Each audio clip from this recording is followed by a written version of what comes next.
నమస్తే అండి, నేను డాక్టర్ స్వాతి, డయాబెటాలజిస్ట్, జయంతి హాస్పిటల్ ఎస్ఆర్ నగర్ ఇక్కడ వర్క్ చేస్తున్నాను. సో ఇవాళ ఇంటర్నేషనల్ యోగా డే సందర్భంగా జూన్ 21వ తారీఖున మనం ఇంటర్నేషనల్ యోగా డే సెలబ్రేట్ చేసుకుంటున్నాము. సో ఈ యోగా డే సందర్భంగా మనకి యోగా వల్ల వచ్చే లాభాలు ఏంటి, తర్వాత డయాబెటీస్ లో స్పెషల్ గా యోగా వల్ల మనకి ఉపయోగాలు ఏంటి అనేవి ఇవాళ ఒకసారి మాట్లాడుకుందాం. సో యోగా అందరికీ కూడా మనకి బ్రీతింగ్ కానీ, బ్రీతింగ్ రెగ్యులేషన్ కానీ, లేకపోతే బాడీ స్ట్రెచింగ్ కానీ వీటికి చాలా బాగా ఉపయోగపడుతుంది. సో బ్రీతింగ్ ఎక్సర్సైజ్ చేయడం వల్ల చాలా డిసీజెస్ ని అరికట్టొచ్చని చాలా మంది సైంటిస్టులు ఇప్పుడు రీసెర్చ్ లో తెలుస్తున్నారు. సో బ్రీతింగ్ పర్టికులర్ గా ఇన్హేలింగ్, ఎక్స్హేలింగ్ ఈ భాగంలో మనం సరిగ్గా చేయటం వల్ల ఇది ఆక్సిజన్ మన బాడీకి చాలా బాగా అందుతుంది. దానివల్ల క్యాన్సర్ కూడా క్యూర్ అవుతుంది, క్యాన్సర్ కూడా చాలా బాగా హెల్ప్ అవుతుంది అన్న లెవెల్లో మనకి ప్రాణాయామం, యోగా అనేది హెల్ప్ అవుతుంది. తర్వాత ఆసనాల ద్వారా అన్ని మజిల్స్ ఆఫ్ ద బాడీ, మనం బేసిక్ గా ఫిజికల్ గా చూసుకుంటే అన్ని మజిల్స్ బాడీలో స్ట్రెచ్ అవుతాయి. సో ఈ కాలంలో సిట్టింగ్ పొజిషన్స్,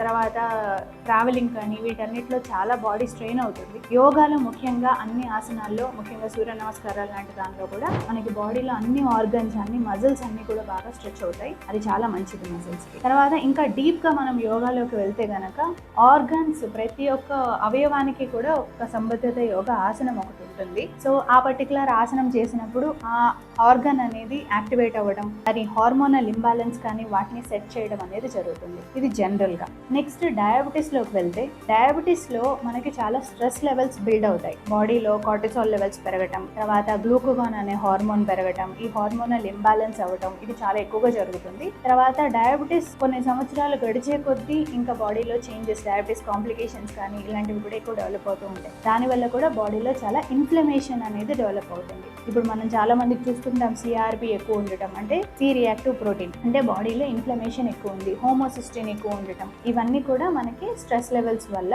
బాడీలో ఈ కార్టిసాల్ లెవెల్స్ ఇవన్నీ పెరగటం, ఈ ఇన్ఫ్లమేషన్ అనేది పెరుగుతుంది. యోగా వల్ల మనకి ఇన్ఫ్లమేషన్ కూడా తగ్గుతుంది. మనం రెగ్యులర్ గా ప్రాణాయామం చేయటం, రెగ్యులర్ గా ఆసనాలు వేయటం, వీటి ద్వారా మన బాడీలో ఇన్ఫ్లమేషన్ తగ్గుతుంది. కొన్ని ఆసనాలు స్పెసిఫిక్ గా అర్ధ మత్స్యంద ఆసనం, తర్వాత పవనముక్తాసనం, ఇట్లాంటివన్నీ కూడా మనకి కొన్ని ఆర్గన్స్ ని స్పెసిఫిక్ గా ఎఫెక్ట్ చేస్తాయి డయాబెటీస్ లో హెల్ప్ చేయడానికి. ఈ ఆసనాల ద్వారా మనకి ప్యాంక్రియాస్ అనే ఒక ఆర్గన్ ఏదైతే ఇన్సులిన్ ప్రొడ్యూస్ చేస్తుందో ఆ ఆర్గన్ స్టిమ్యులేట్ అవుతుంది, ఇన్సులిన్ బాగా ప్రొడ్యూస్ చేస్తుంది. సో ఈ ఆసనాల ద్వారా మనం డయాబెటీస్ కంట్రోల్ కూడా చేసుకోవచ్చు, ఇన్ఫ్లమేషన్ ని తగ్గించుకోవచ్చు, కార్టిసాల్ అండ్ గ్లూకగాన్ అనే హార్మోన్స్ ని మనం కంట్రోల్ చేయొచ్చు, స్ట్రెస్ లెవెల్స్ ని తగ్గించుకోవచ్చు. దానివల్ల నిద్ర బాగా పడుతుంది, షుగర్ బాగా కంట్రోల్లో ఉంటుంది. సో డయాబెటీస్ లో కూడా ఈ రకంగా బాగా హెల్ప్ అవుతుంది. ఎస్పెషల్లీ ఇంకా మాట్లాడాలంటే ఉమెన్ లో చాలా స్ట్రెస్ ఫ్యాక్టర్స్ చాలా ఎక్కువగా ఉంటాయి, అండ్ ఉమెన్ హార్మోనల్ ఇంబ్యాలెన్స్ చాలా ఎక్కువగా ఉంటుంది. ఆల్రెడీ మెనోపాజ్ వల్ల హార్మోనల్ ఇంబ్యాలెన్స్ ఉంటుంది,